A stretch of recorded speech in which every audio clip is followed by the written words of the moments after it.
देश में कहीं दूर एक राक्षस था। रेगिस्तान के बीच में रहता था। इसके अलावा उसे केवल ताजी मिट्टी खिलाई जाती थी, नए हरे पौधे और बीज।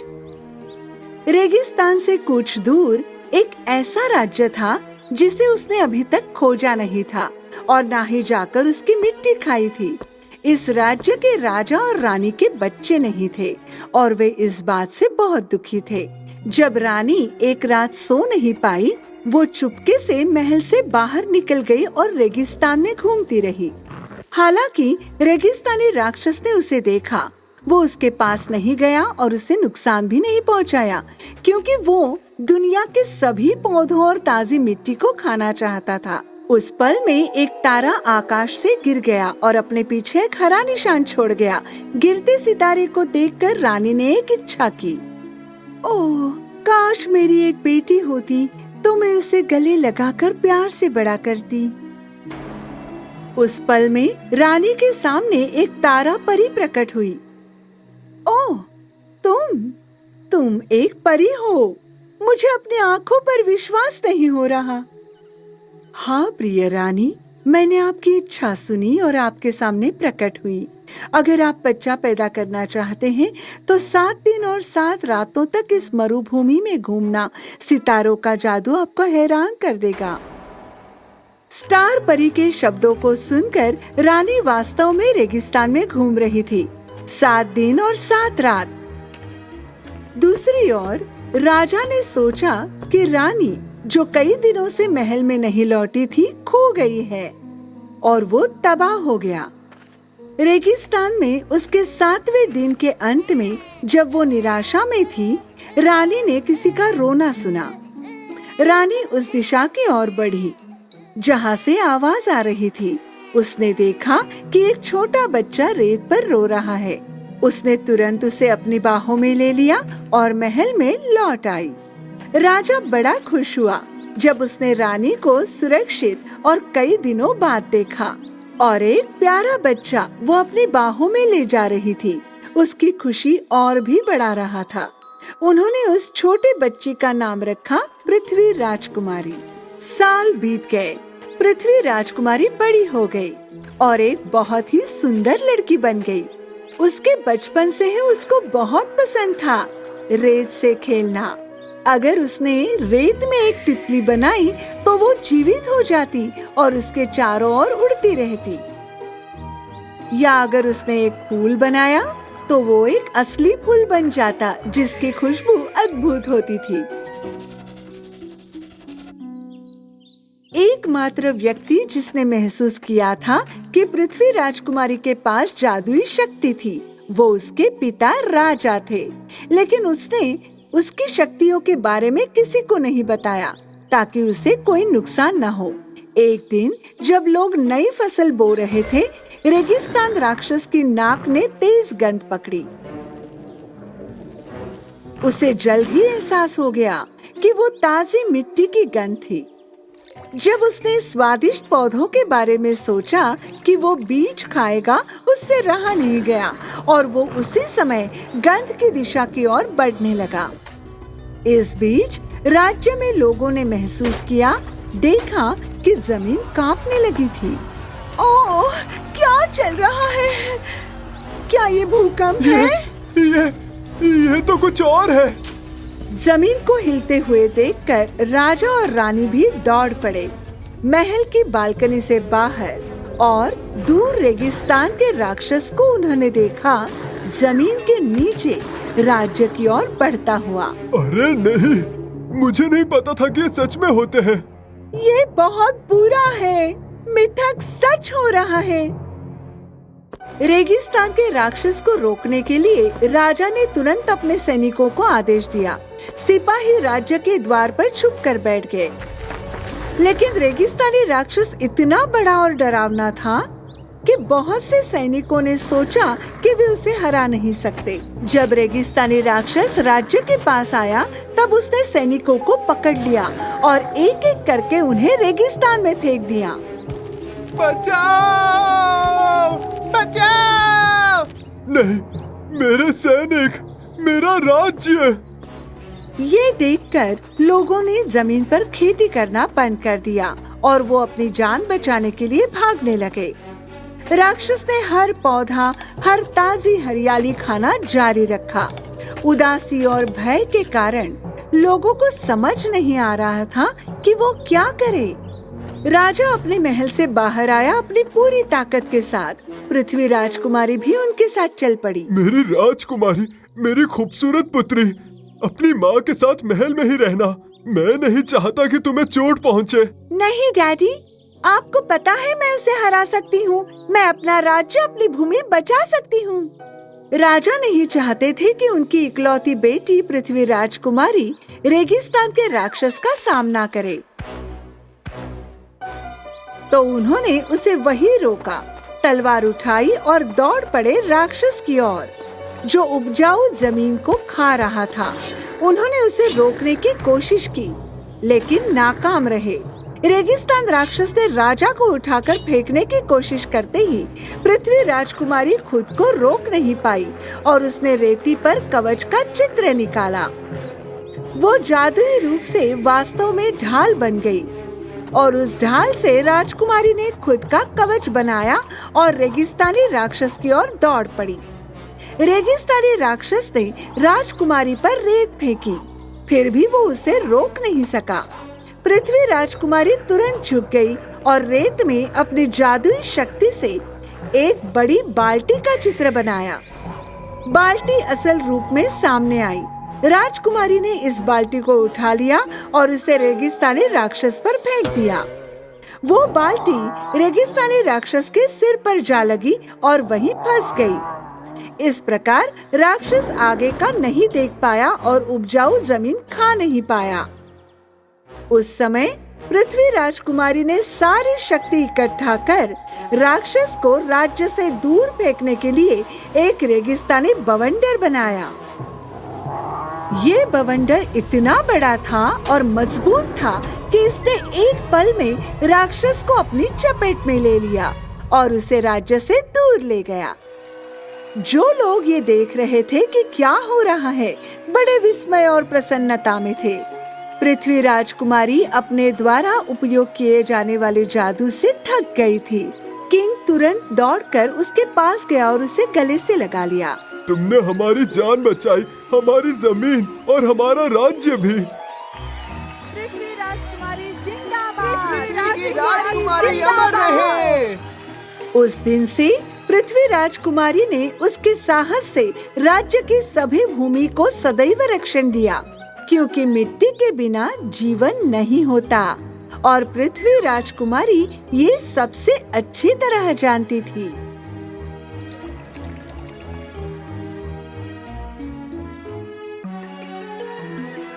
Iastă topile că n-aș răparta irdu masnițu, aira plășn, ira mucșnare noștri spasi cășnare se. Dășnare irdu masra nașke, im știi mikrega să हम लाशिव। पिताजी, हम लंबे समय से एक साथ समुद्री यात्रा पर नहीं गए।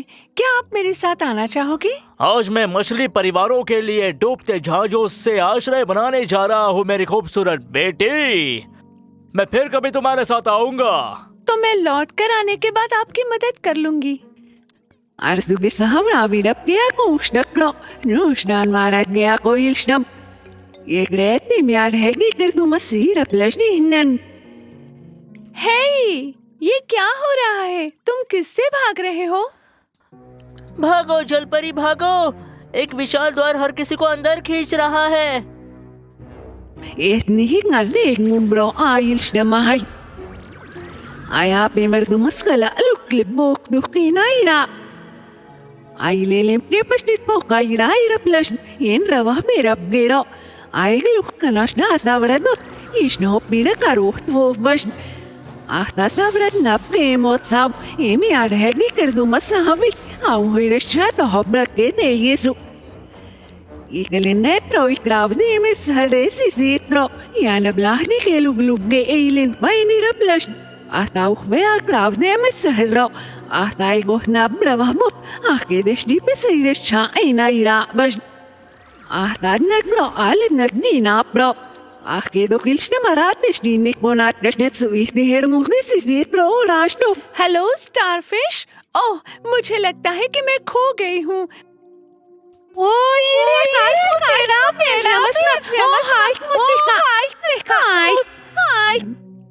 एक बिस्टिस dinik mo na atras iramik radils na marat arkedokit kay virdu masisi krabil hepem na vishdin pa heroik kahbet soils na marat ni kayai hen shamasuki raplash ihtirai hen ivashabik nuesu Arkedetaro iksu okils na magnisni uhikratro ekipetsu stibse Higurak na mirim uhigo kemike hatalashum restol Hei, kai karabin sa basem. Hei, yatma. Hei, sa may nas ni kai karab sa basem ni Beira. Ihtidilails na misin. Ihtidilails na misin.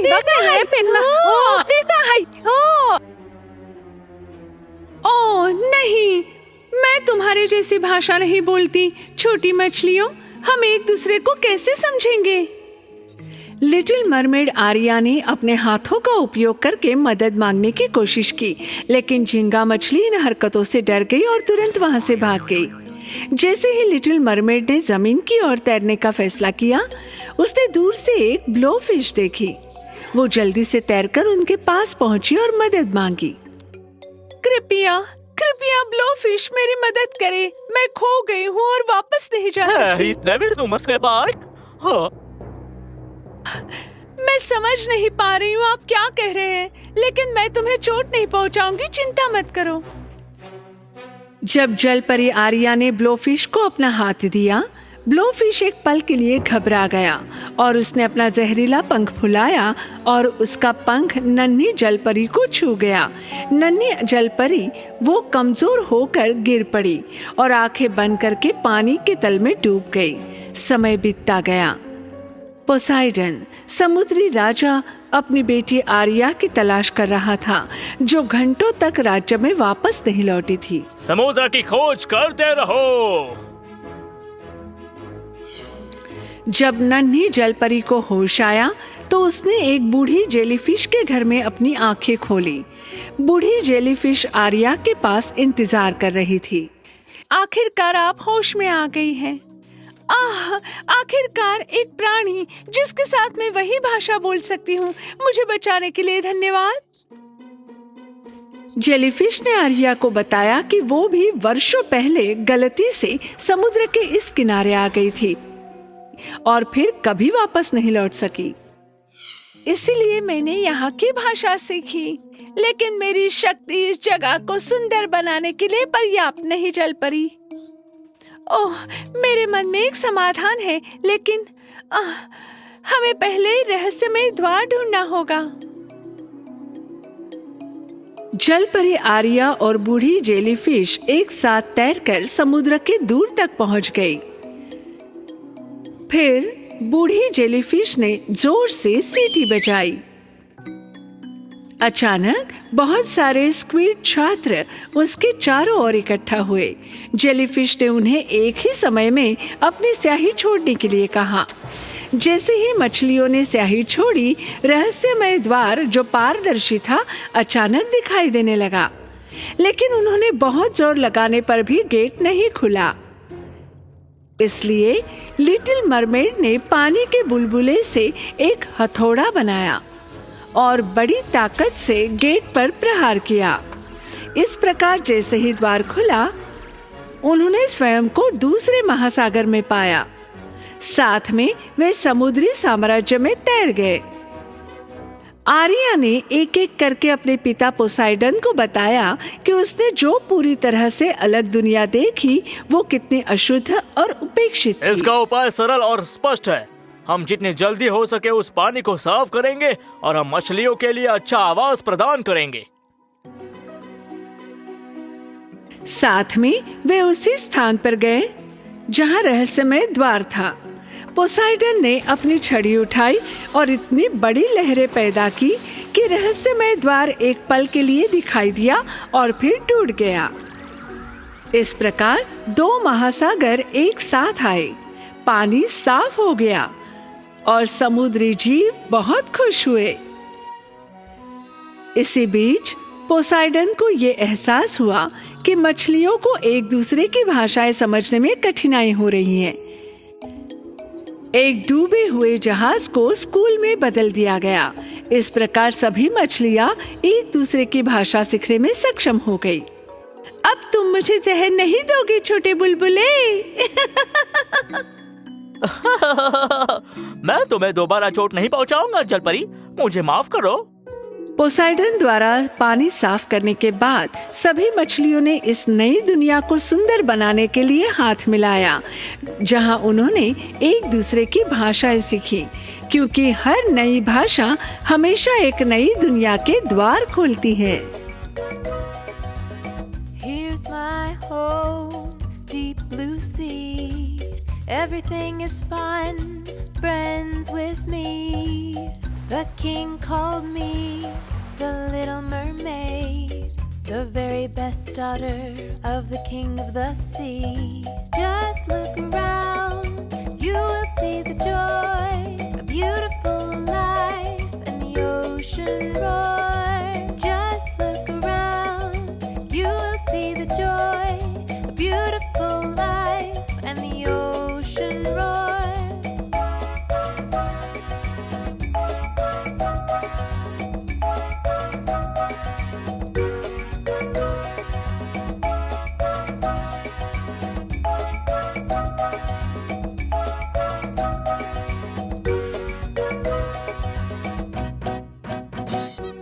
The goose girl.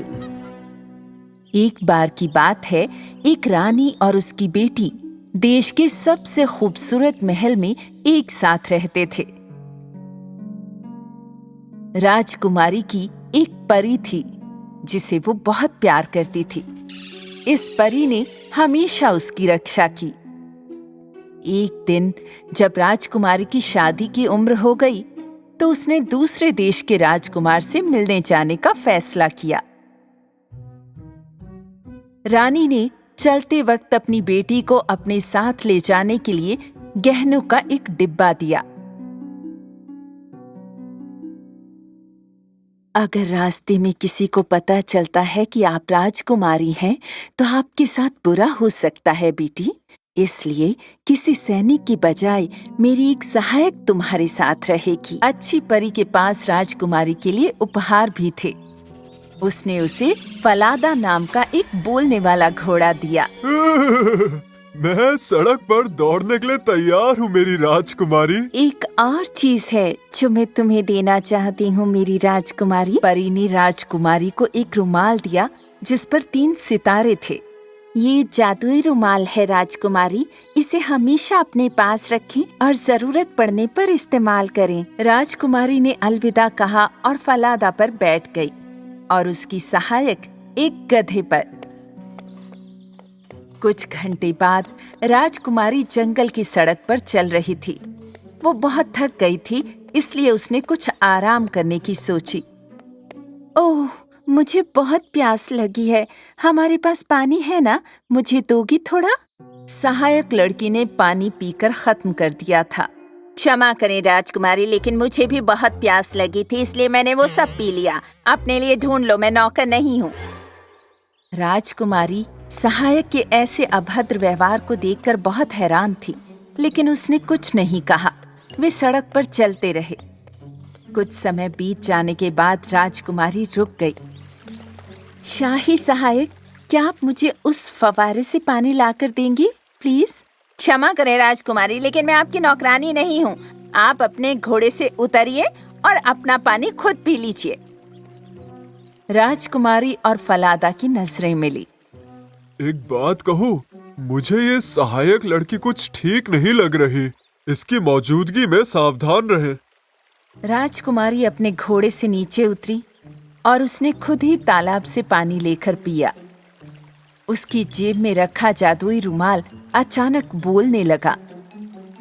मेरी राजकुमारी, सावधान रहो, ये सहायक लड़की खतरनाक है। लेकिन जैसे ही राजकुमारी पानी पीने के लिए झुकी, उसका जादुई रुमाल पानी में गिर गया। ओह नहीं! पानी में बहते जादू के रुमाल को देखकर सहायक लड़की ने मौका देखा। अब आपके पास कोई और शक्ति नहीं बची है। अब से मैं सभी आदेश दूंगी और आप वही करेंगे जो मैं कहूंगी। अब राजकुमारी के कपड़े उतारो और मुझे दे दो। अगर तुम लोगों ने किसी को सच बताया तो मैं तुम्हें जेल में डाल दूंगी। सहायक लड़की ने न सिर्फ राजकुमारी के कपड़े पहने बल्कि वो उसके घोड़े फलादा पर भी चढ़ गई और आगे बढ़ने लगी। दूसरी ओर असली राजकुमारी अब गधे पर चढ़ गई थी और धीरे धीरे वो उसके पीछे चलने लगी।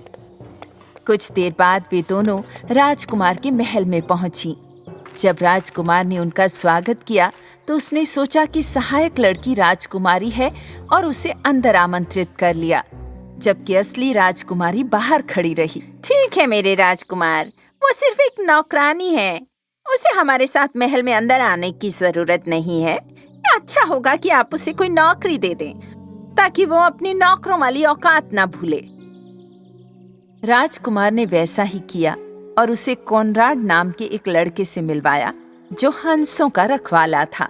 कॉनराड की मदद करके आप भी हंसों का चरवाहा बन सकती हैं। मेरे राजकुमार, मेरा आपसे एक और अनुरोध है। क्या आप इस क्रोधी घोड़े को बांध सकते हैं? बेहतर होगा आप उसे जंजीरों में बांध दें। उसने मुझे यहाँ तक आते आते मार ही डाला होता। तो राजकुमार ने एक सहायक को बुलाया और उसे घोड़े को एक खलिहान में बांधने का आदेश दिया। सहायक लड़की ये सुनिश्चित करने की कोशिश कर रही थी कि उसका धोखा गुप्त रहे और उसने राजकुमार को मूर्ख बनाया। असली राजकुमारी दुखी थी और रो पड़ी कि उसका घोड़ा फलादा जंजीरों में जकड़ा हुआ था। वो तुरंत उसे देखने खलिहान में गई। बेचारा फलादा वहाँ जंजीरों में जकड़ा हुआ था। ओ फलादा, ये उन्होंने क्या किया? अगर आपकी रानी माँ ने सुना कि क्या हुआ तो वो बहुत परेशान होंगी मेरी राजकुमारी। निराश होकर राजकुमारी ने अपने घोड़े फलादा को छोड़ दिया और कॉनराड के साथ घास के मैदान में हंसों को चराने लगी। थोड़ी देर बाद वो आराम करने के लिए एक पत्थर पर बैठ गई और सोने के क्लिप खोल दिए जिससे उसके बाल बंधे हुए थे। जब कॉनराड ने इन चमकदार हेयर क्लिप्स को देखा तो वो तुरंत राजकुमारी के बालों के पास पहुंचा। वो उन्हें लेना चाहता था। गोल्डन हेयर क्लिप्स, मुझे ये सुनहरे बाल चाहिए। मेरे बालों को छोड़ दो। उड़ाओ पागल हवा, तेज और सीधे उड़ाओ।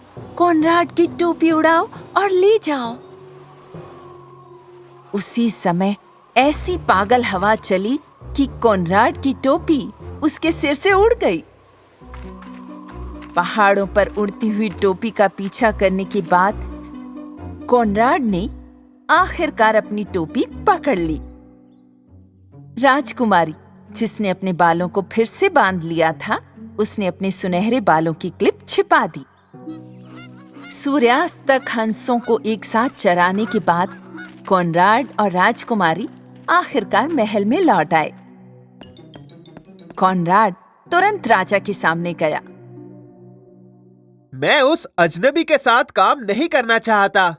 पर क्यों कॉनराड? वो पागल है। वो अपने घोड़े से बात कर रही थी और मेरी टोपी भी उड़ा दी और मेरा मजाक उड़ा रही थी। इन शब्दों के बाद राजा के मन में संदेह पैदा हो गया। अगले दिन राजा ने गुप्त रूप से राजकुमारी का पीछा किया। राजकुमारी पहले खलिहान में गई और अपने जंजीर वाले घोड़े फलादा से बातें की। घोड़े को बातें करते देख राजा को अपनी आंखों पर विश्वास नहीं हुआ। फिर वो घास के मैदान में गया जहां कॉनराड और राजकुमारी कल हंस चरा रहे थे और वो झाड़ी के पीछे छुप गया। थोड़ी देर बाद उसने राजकुमारी के बालों में सुनहरे बालों की क्लिप देखी।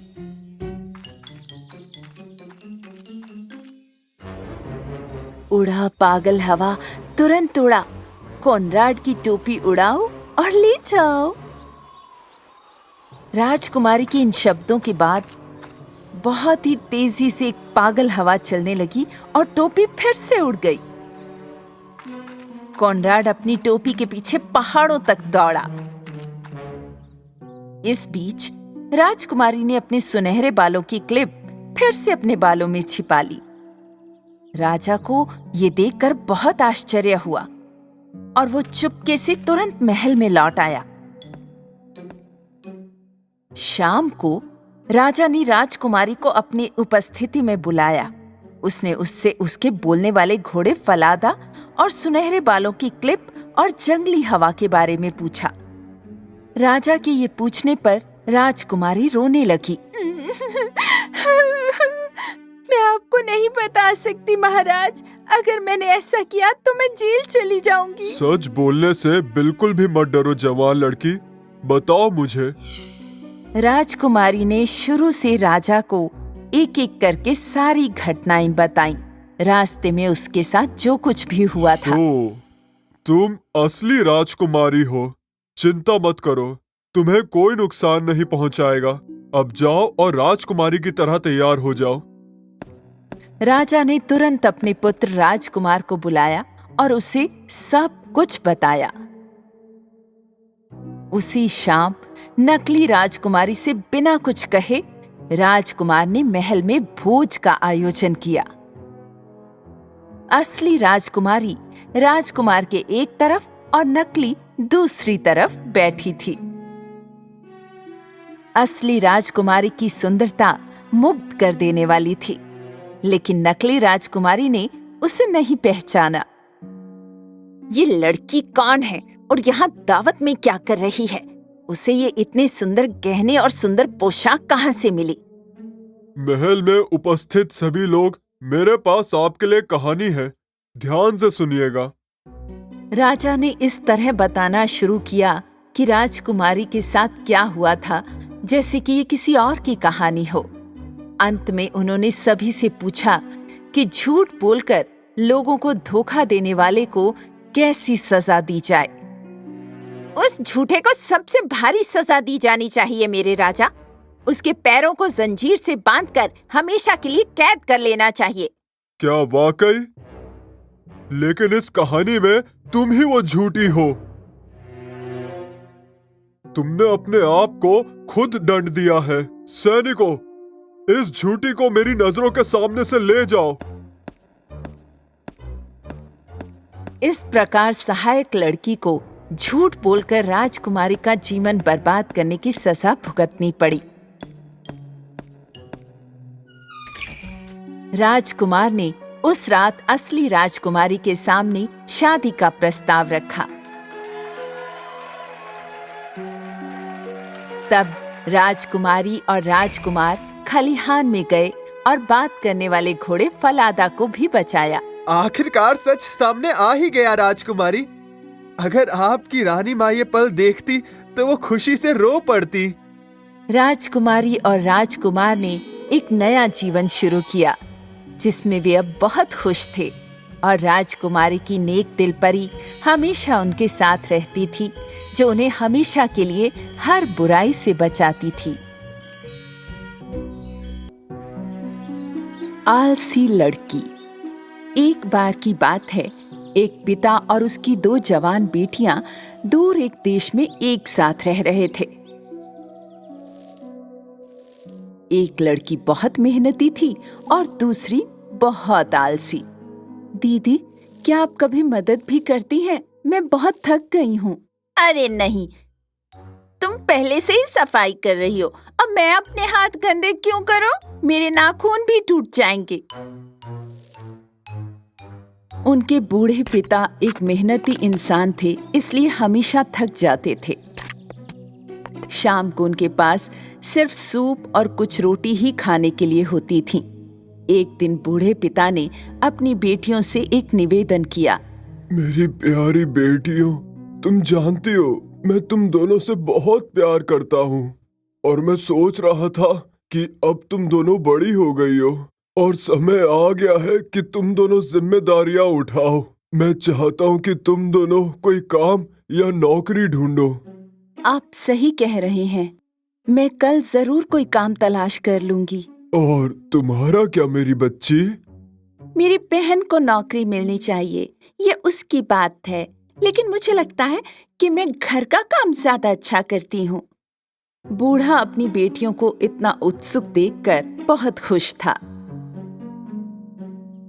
अगले दिन जब मेहनती लड़की नौकरी की तलाश में घर से निकली तो उसके पिता उसके पास आए।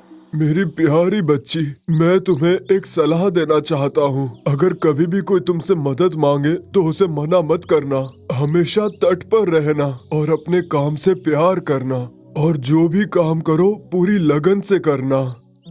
धन्यवाद पिताजी, मैं आपकी सलाह कभी नहीं भूलूंगी। ये हुई ना बात मेरी बच्ची।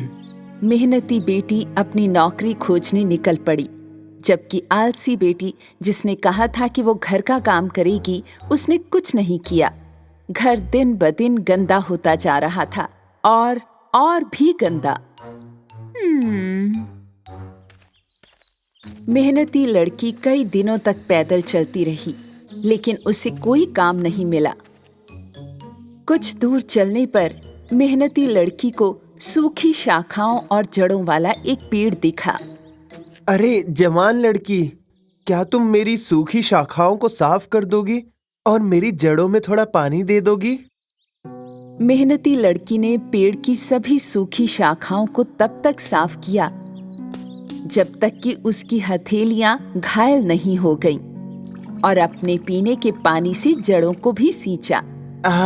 धन्यवाद प्यारी लड़की, लेकिन अब तुम्हारे पास पानी नहीं बचा है। कोई बात नहीं, आपको मदद की जरूरत थी और मैंने आपकी मदद की। मैं अपने लिए पानी ढूंढ लूंगी। मेहनती लड़की अपने रास्ते पर आगे चलती रही। आगे उसे टूटे और बिखरे हुए हिस्सों के साथ एक चूल्हा मिला। अरे सुंदर लड़की, क्या तुम मेरी मरम्मत कर दोगी ताकि मैं बेहतर दिखूं? मेहनती लड़की ने मुट्ठी भर मिट्टी ली और चूल्हे की सभी दरारों को अच्छे से भर दिया। धन्यवाद प्यारी लड़की, लेकिन तुम मेरी वजह से इतनी गंदी हो गई। ओह कोई बात नहीं, कपड़े मायने नहीं रखते। आपको मदद की जरूरत थी, मैंने मदद की। मेहनती लड़की उस नए से चूल्हे को छोड़कर अपने रास्ते पर चलती रही।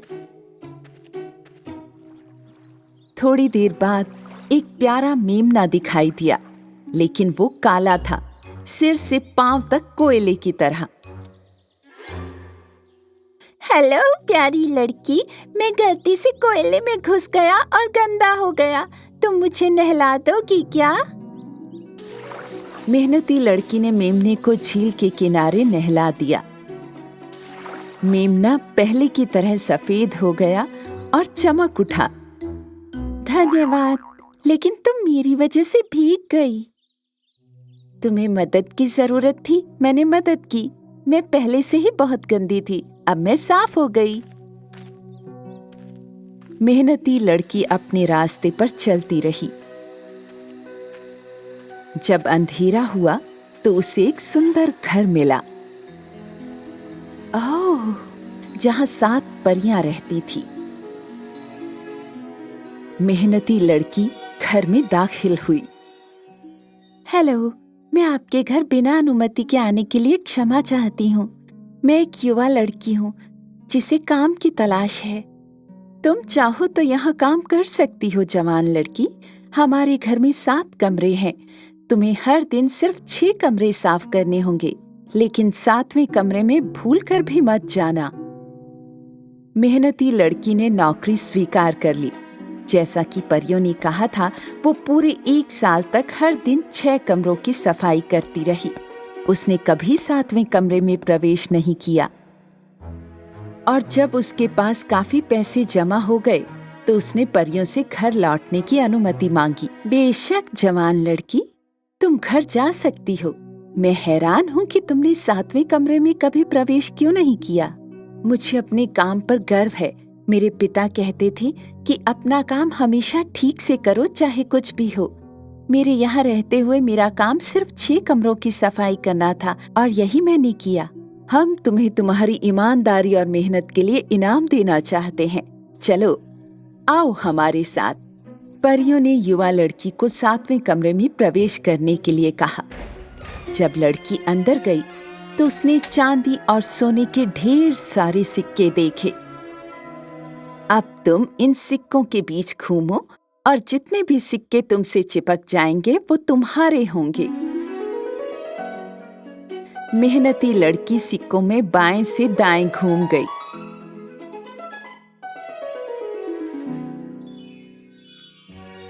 वो बिल्कुल किसी स्टार की तरह लग रही थी जिस पर पैसे लगे हुए थे। फिर मेहनती लड़की परियों को छोड़कर घर लौटने लगी। रास्ते में उसे मेमना मिला जिसे उसने पहले नहलाया था। मेमना मोतियों से ढका हुआ था। मैं आपकी मदद को भूला नहीं प्यारी लड़की, लो जितने चाहे मोती ले लो।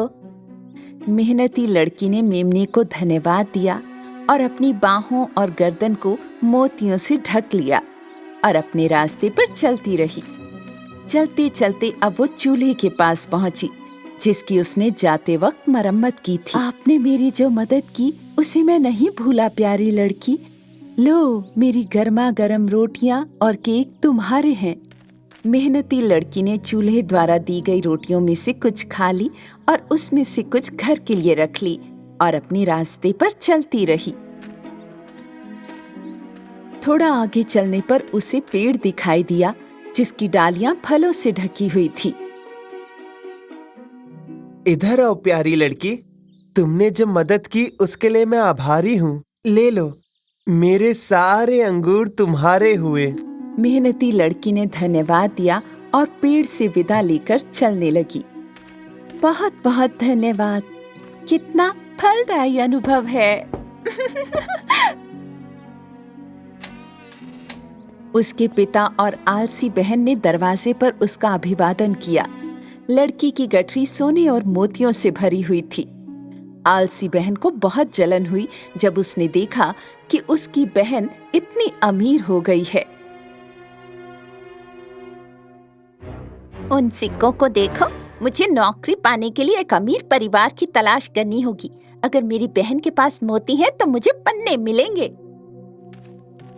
आलसी लड़की ने अपने पिता से कहा कि वो नौकरी की तलाश में घर से जा रही है।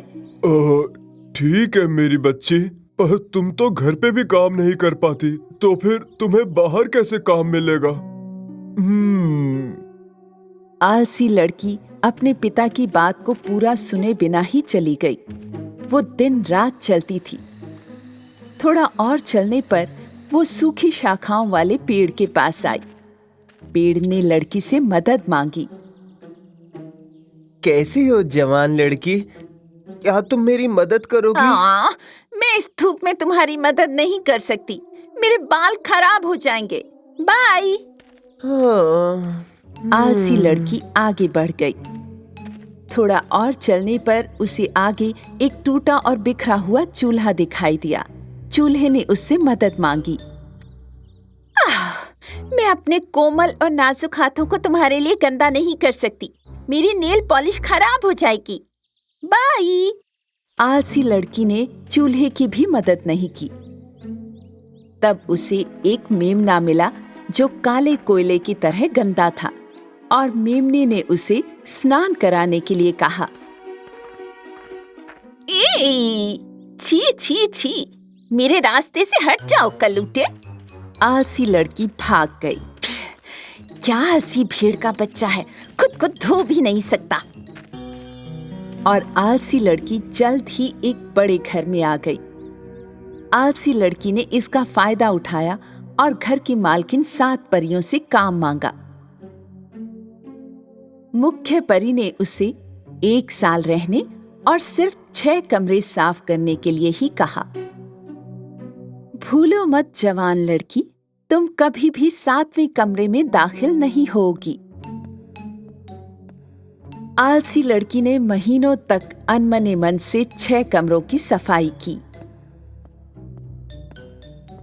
हालांकि एक दिन उसने अपनी जिज्ञासा के चलते 7वें कमरे में प्रवेश किया। सोने और चांदी के सिक्कों की बजाय अंदर मधुमक्खियां और चमगादड़ थे। मधुमक्खियों ने आलसी लड़की को इस तरह से काटा कि वो चारों ओर से जख्मी हो गई। वो बहुत दुखी थी। लड़की तुरंत वहां से चली गई और घर की ओर भागने लगी। जैसे ही वो दौड़ी, उसने मेमने को देखा, जिसके मदद के अनुरोध को उसने ठुकरा दिया था। मेमना मोतियों से ढका हुआ था। लड़की कुछ मोती पाने के लिए मेमने को पकड़ना चाहती थी, लेकिन मेमना उससे दूर भाग गया। लड़की चलती रही। वो बहुत थक गई थी। उसी पल उसे चूल्हा मिला, जिसकी मदद के अनुरोध को उसने ठुकरा दिया था। चूल्हे पर ताजी गरम रोटियां और ब्रेड थे।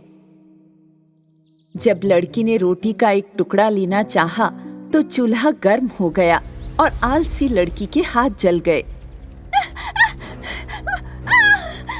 जब आलसी लड़की वहां से भागी, तो वो पेड़ के पास पहुंची, जिसे उसने मदद करने से मना कर दिया था। पेड़ की डालियों पर फलों के गुच्छे थे। जब आलसी लड़की ने कुछ अंगूर लेने की कोशिश की, तो पेड़ दाहिनी ओर झुक गया। लड़की दाईं ओर दौड़ी, लेकिन इस बार पेड़ बाईं ओर झुक गया।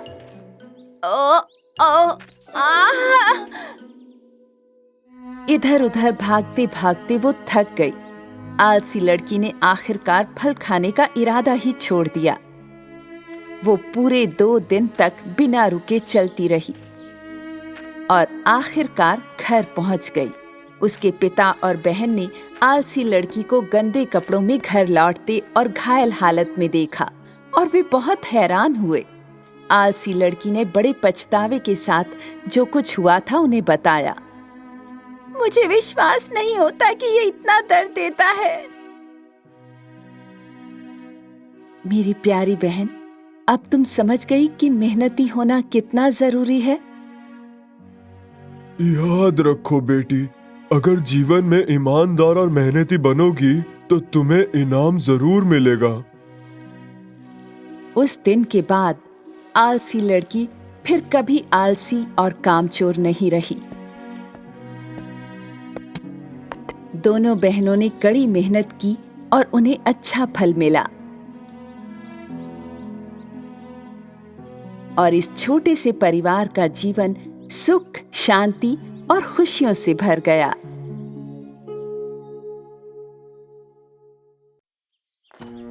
गोपी किसान उस दिन दुखी मन से अपने खेत में गया, क्योंकि गर्मी होने के बावजूद उसके खेत में अभी भी कोई फसल नहीं हो रही थी। मेरे खेत में आज भी कोई फसल नहीं उगी। अब मैं क्या करूंगा? अगर मैंने राज्य में फसल नहीं पहुंचाई तो मैं मुश्किल में पड़ जाऊंगा।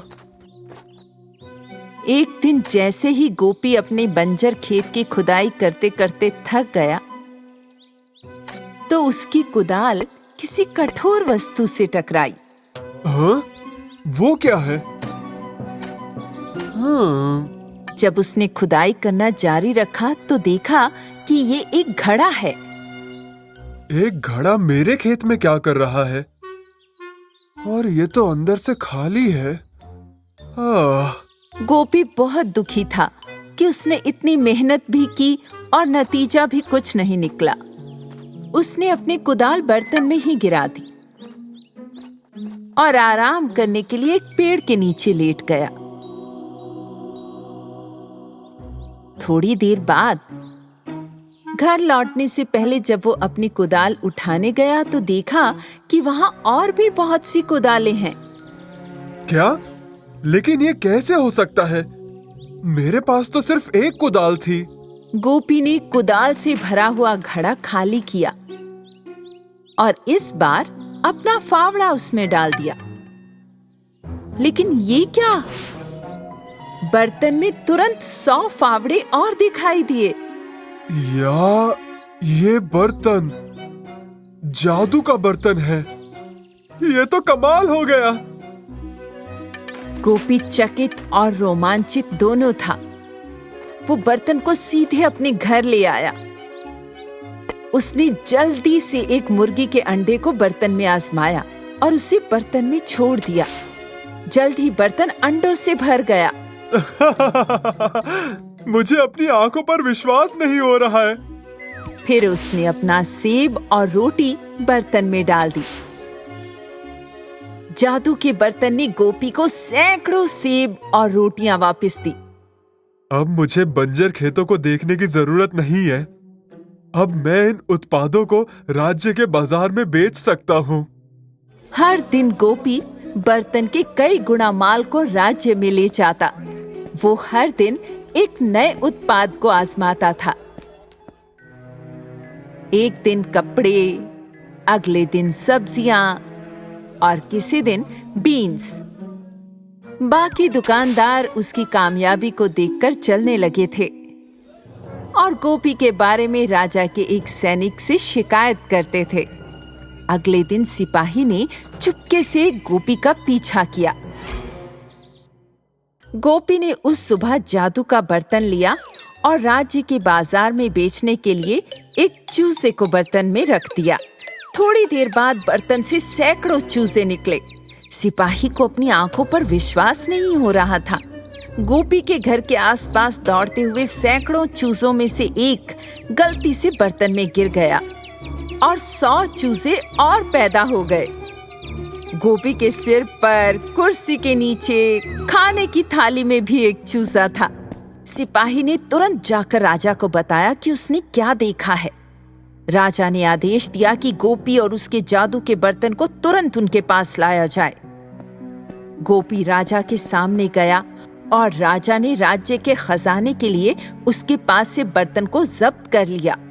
गोपी बहुत परेशान था। मुझे इस जादू के बर्तन को जरा करीब से देखने दो, क्योंकि ये मेरे धन को और बढ़ाएगा। राजा जादू के बर्तन के पास पहुंचा और उसमें झुक गया। मेरे राजा, जरा संभल के।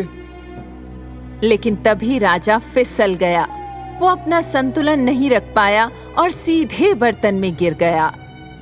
अरे नहीं, राजा तो बर्तन में गिर गए। अरे नहीं। कुछ ही मिनटों में 100 और राजा हॉल में बन गए थे। सैनिक असमंजस में थे कि किसकी माने। राजा सिंहासन के लिए एक दूसरे से लड़ रहे थे। हर कोई सच्चा होने का दावा कर रहा था। मैं असली राजा हूँ। मैं असली राजा हूँ। झूठे हो। नहीं, मैं असली राजा।